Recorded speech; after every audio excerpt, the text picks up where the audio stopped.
In Washington, the fallout continues over President Joe Biden's decision to pardon his son. Hunter Biden was facing sentencing in 2 criminal cases. Natalie Brand has the latest.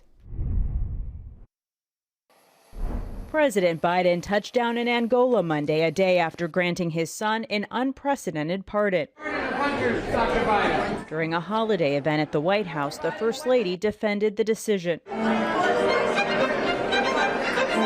But even some Democrats were surprised by the president's reversal of his previous position. Disappointed in terms of the signal it sends to faith in our American system. The full and unconditional pardon clears Hunter Biden of all crimes he has committed or may have committed between 2014 and 2024.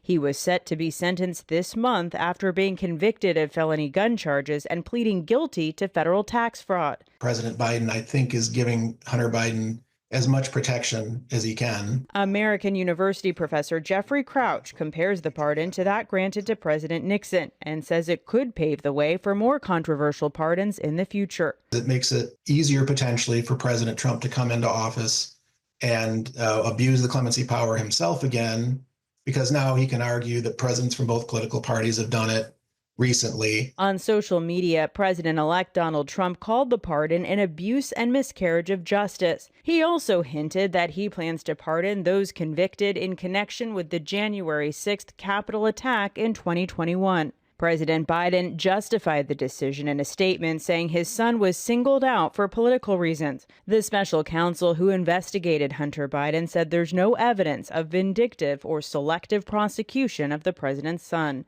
Natalie Brand, CBS News, Washington. Minnesota Congressman Dean Phillips says that both Presidents Trump and Biden abused their pardon powers. In a social media post, the outgoing Democrat said, "Let's just say the quiet part out loud. Certain Americans are indeed above the law and influence is always for sale." Phillips went on to call for pardon reform.